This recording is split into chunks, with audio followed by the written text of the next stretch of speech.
Este é o Gabinete de Guerra da Rádio Observador. Eu sou o Luís Soares e connosco temos hoje o historiador Bruno Cardoso Reis. Bem-vindo, Bruno, e é inevitável hoje começar pelo discurso de Vladimir Putin no dia da vitória sobre a Alemanha nazi, com também o habitual desfile militar. Bruno, entre as várias declarações, o presidente russo disse que o país está a atravessar um momento crítico.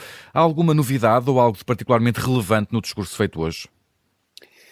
Boa tarde, Luís. Boa tarde a todos. Bem, eu acho que não há grande novidade. Há um aspecto relevante que não é novo, mas que é relevante do meu ponto de vista, que é Putin deixa claro que não tem interesse no alargamento da guerra, e eu acho que isso é verdade. Muito daquilo que depois diz no discurso e que não é novo, não é verdade. Ou seja, toda esta ideia de que o grande problema para a paz do mundo é o Ocidente, para a segurança da Rússia é o Ocidente.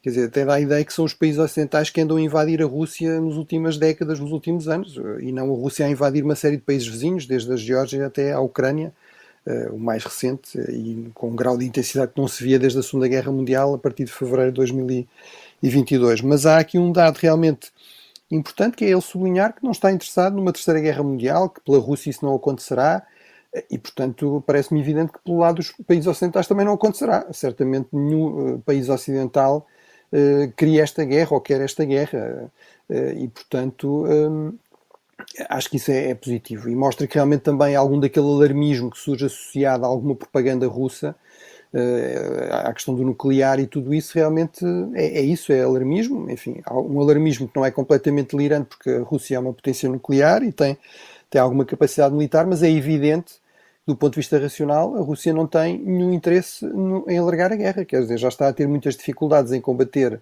apenas a Ucrânia, com algum apoio em termos de equipamento ocidental. É evidente que teria muito mais dificuldades, muito mais problemas se alargasse o conflito para enfrentar exércitos de países da NATO muito mais bem equipados, muito mais bem treinados, e portanto acho que isso, apesar de tudo, é relevante e vale a pena sublinhar. E porquê é que Vladimir Putin fala num momento crítico neste momento? Quer dizer, até isso também não é novo, e a partir da ideia do momento crítico é que tem algo de excepcional e é um ponto de viragem. Bem, até agora não se viu isso. Eu imagino que ele tenha esperança que realmente seja um ponto de viragem, no sentido que, se houver uma mudança de presidente nos Estados Unidos em novembro, pode ser o fim do apoio americano à Ucrânia. Pode passar a haver uma pressão para a Ucrânia fazer uma paz quase a qualquer preço. Mas se o que ele está a querer dizer é que a Rússia conseguiu aqui está a conseguir grandes vitórias militares ou uma grande mudança da situação como resultado, digamos, da superioridade das suas forças, do seu equipamento, isso realmente está longe de ser o caso. As dificuldades que a Ucrânia tem passado têm muito a ver com, por um lado, um período longo de vários meses, em que, por razões de divisões internas nos Estados Unidos, como nós sabemos, os Estados Unidos pararam a cooperação militar que estavam a fazer, portanto foi algo que não teve nada a ver com a Rússia, nem sequer com a Ucrânia. E depois tem outras dificuldades que têm a ver com a questão do cansaço das tropas e tudo isso. Mas aí também temos indicações de que isso também está a acontecer do lado russo. Enfim, não se manifesta da mesma maneira e não é tão visível, porque temos um regime cada vez mais repressivo, autoritário na Rússia, mas também é evidente, até por uma série de medidas que foram tomadas, desde recrutamento de criminosos na cadeia até a tentativa de atrair pessoas de fora da Rússia, enfim, desde imigrantes do Nepal até imigrantes da Ásia Central, que realmente esses problemas também se colocam do lado russo. Portanto, no fundo, acho que isto tem sobretudo um objetivo de política interna, ou seja, tentar, no fundo, passar a mensagem aos russos que é só preciso mais um esforço e que a vitória está quase a chegar. Mas, sobretudo, se entendemos vitória como os objetivos iniciais e que permanecem da Rússia em relação à Ucrânia, que é derrubar o regime, acabar com a democracia ucraniana, acabar com a aproximação ao Ocidente, voltar a colocar a Ucrânia na esfera da Rússia, isso parece realmente muito afastado e muito difícil de alcançar. Bruno, falavas há pouco da questão nuclear, sendo que o presidente russo, neste discurso, assegurou também que as forças estratégicas nucleares estão sempre em prontidão militar, isto depois de dizer também que não permite que ninguém ameace a Rússia. Isto liga-se com um tema que está sempre em discussão, que é o envio ou eventual envio de tropas ocidentais para a Ucrânia. Hoje, a comissária europeia Elisa Ferreira, numa entrevista ao Público e à Renascença, afirmou que abrir essa discussão sobre a sugestão de Macron de enviar tropas para a Ucrânia vai destruir a coesão interna da União Europeia, mas a verdade é que outros países, como a Lituânia, dizem estar preparados para enviar tropas. David Cameron, o chefe da diplomacia do Reino Unido, também admite essa possibilidade. Estas são declarações que acabam por fazer também escalar a tensão, Bruno. Bem, eu acho que, em certo sentido, e desde logo, ajudam a desmontar a propaganda russa, que é a propaganda russa, até surgirem estas declarações, que visam, do meu ponto de vista, criar aqui alguma incerteza no planeamento estratégico russo, nomeadamente esta ideia que, se houver uma mudança nos Estados Unidos, a Ucrânia vai ser forçada a render-se. Portanto, há aqui uma série de países europeus, cada vez mais, um número cada vez maior de países europeus, a sinalizar que eles consideram a defesa da Ucrânia tão importante, tão vital, que podem pôr a hipótese de dar esse passo. Realmente seria uma escalada, mas lá está, a propaganda russa o que diz é nós já estamos a combater o Ocidente, nós já estamos a combater a NATO. Até dá a entender, desde o início do conflito, que há imensas tropas da NATO disfarçadas na Ucrânia. Portanto, afinal parece que não, afinal parece que vai mesmo fazer uma grande diferença só ver mesmo tropas ocidentais na Ucrânia. Portanto, há uma divisão realmente entre os países europeus. Há países europeus que estão muito mais próximos da zona de conflito, se sentem muito mais ameaçados diretamente pela Rússia, que temem que sejam os próximos. Os países bálticos, a Lituânia, que foi referida, é evidentemente um desses casos, e portanto aí a percepção de ameaça e a disponibilidade para correr mais riscos, para arriscar inclusive mais tensões com a Rússia, uma vez que a relação com a Rússia também já é muito má, é bastante maior do que noutros. Portanto, é verdade que há uma certa divisão no sul da Europa, mas não me parece que isso seja uma novidade ou que seja apenas o resultado desta questão. Acho que se tem de pensar muito bem realmente o que é que se quererá fazer. Para já o que estava a ser falado era, no fundo, uma presença de tropas como, não na linha da frente, mas em funções de treino, mas isso em todo caso seria realmente um sinal importante de um reforço do apoio à Ucrânia e um sinal importante de não se ia deixar cair a Ucrânia. Portanto, eu diria, se for possível evitar isso, melhor, até porque também, em termos das próprias opiniões públicas, não estou certo que haja um apoio esmagador para isso, pelo menos fora daqueles países, lá está, do leste, do norte, que se sentem mais diretamente ameaçados. Mas também, no passado, aconteceu muitas vezes, noutros conflitos, haver países que intervêm, países da União Europeia que intervêm, outros que não intervêm, até em missões da União Europeia. Portugal, por exemplo, está muito empenhado numa missão de treino em Moçambique, da União Europeia, fornece a maior parte dos instrutores, o comandante, etc. E muitos outros países europeus, nomeadamente o leste, não fornecem ou fornecem muito pouco. Portanto, essas divisões também não me parecem assim tão dramáticas, nem, lá está, sem precedentes. Bruno, a Rússia assinou um acordo de cooperação militar com São Tomé e Príncipe que prevê ajuda na formação de forças armadas, utilização de armas, equipamento militar, logística, também trocas de informações no combate ao terrorismo internacional. O Ministério Português dos Negócios Estrangeiros recusou comentar, mas assegurou que esses acordos não prejudicam a relação entre Portugal e São Tomé. Será mesmo assim, Bruno? Bem, vamos lá ver. Eu tenho visto aí comentários e análises que me parecem um bocado descabidas. Quer dizer, dá a ideia que há pessoas que acham que a CPLP é uma espécie de império informal português, ou que é uma aliança militar que exclua outras alianças. Isso nunca foi. A CPLP é muito clara no elenco dos seus princípios sobre a soberania dos países. Os diferentes países têm diferentes alianças militares, geralmente regionais, fazem parte de diferentes mercados regionais, têm sistema. Se há alguma coisa, estes países até se foram afastando da União Soviética e da Rússia e, portanto, foram reforçando a cooperação com os países ocidentais, e inclusive com Portugal. Quando Portugal assinou o primeiro acordo de cooperação militar em 1988, São Tomé, basicamente, fazia parte do bloco soviético em termos militares, e isso não foi visto como um impedimento. Eu diria, se calhar, até pelo contrário. Agora, eu acho que é legítimo debater exatamente o que é que nós queremos da CPLP e o que é que queremos da cooperação portuguesa, inclusive no campo da defesa.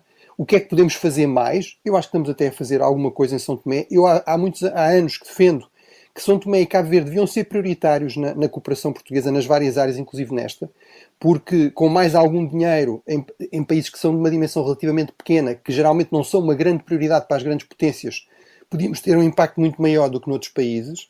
Mas não me recordo de ver muitas destas pessoas que agora estão muito espantadas e indignadas a defender exatamente essa ideia. Portanto, acho que sim, se calhar pode fazer mais cooperação. Acho que a ideia de que nós podemos exigir a São Tomé, porque temos cooperação militar com eles, que eles não assinem acordos com outros países, isso, digamos, não está previsto em parte nenhuma, não parece que seja provavelmente muito realista, não creio que seja bem recebida em São Tomé.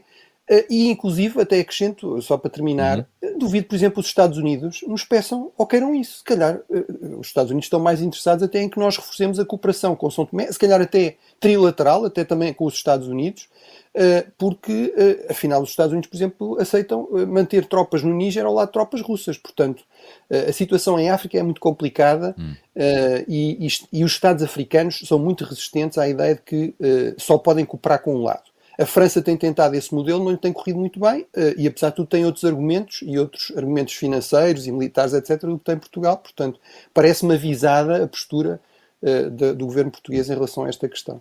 Bruno, vamos agora centrar atenções no que se passa no Médio Oriente. Benjamin Netanyahu respondeu hoje ao aviso de Joe Biden de que os Estados Unidos vão parar de fornecer armas a Israel se as tropas israelitas avançarem para uma invasão em larga escala de Rafah.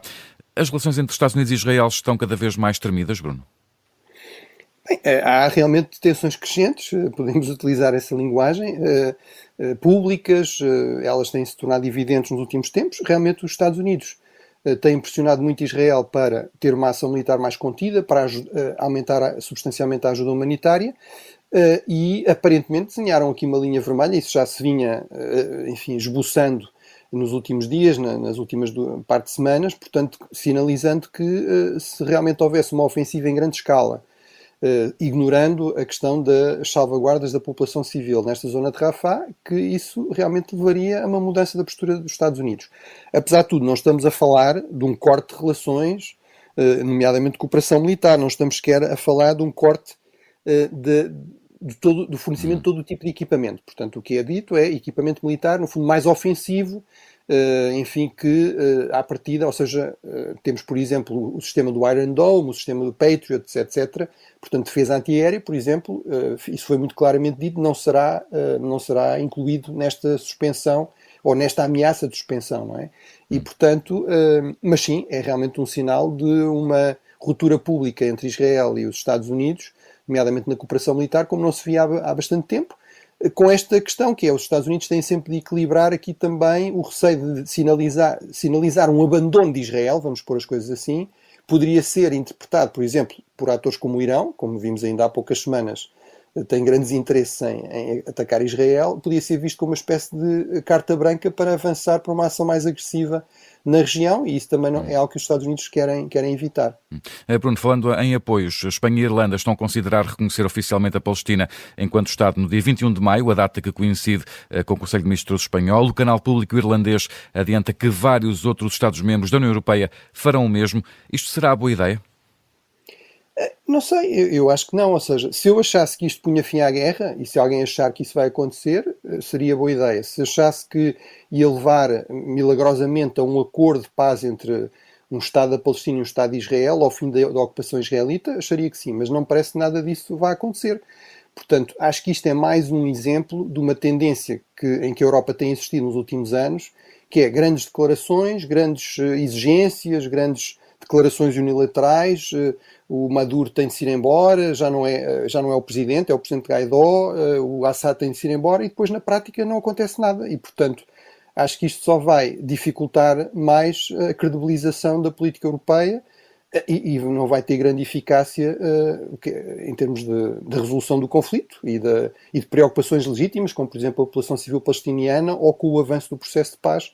Portanto, acho que não ajuda nada em nenhum desses aspectos, e portanto desse ponto de vista parece-me que será aqui um gesto um pouco vazio, eventualmente para satisfazer a opinião pública interna, porque é verdade que quer em Espanha, quer na Irlanda, a opinião pública, ainda mais do que noutras regiões da Europa, é muito favorável à causa palestiniana. Bruno, no minuto, hoje o primeiro carregamento de ajuda para o porto flutuante construído pelos Estados Unidos em Gaza partiu de Chipre. Esta é uma ajuda também importante que vai chegar à região. Sim, falámos disso em tempos. Acho que é importante sinalizar que os Estados Unidos estão ativamente empenhados em ajudar mais a população civil de Gaza e, portanto, no meio de todas estas manifestações e declarações, muitas vezes parece que realmente os Estados Unidos não têm qualquer preocupação com os palestinianos ou com a população civil. Portanto, inclusive, estão aqui a criar tensões com o aliado histórico tradicional, ao contrário do que muitos outros fizeram, por exemplo, com a Rússia. Recusaram-se completamente a qualquer tipo de ação que pusesse em causa a sua cooperação com a Rússia quando a Rússia invadiu a Ucrânia. E os Estados Unidos estão a fazer muita pressão sobre Israel e estão a fazer algumas ações concretas, a questão do lançamento, por exemplo, por via aérea de ajuda, a certa altura, e também a construção deste porto. que demorou algum tempo, mas é realmente mais um contributo para permitir aumentar a ajuda humanitária à população civil. Estou certo que os civis palestinianos agradecem, é algo que é importante, não é? Bruno Cardoso Reis, muito obrigado pela tua análise em mais um Gabinete de Guerra da Rádio Observador, que vai ficar disponível aqui em instantes em podcast.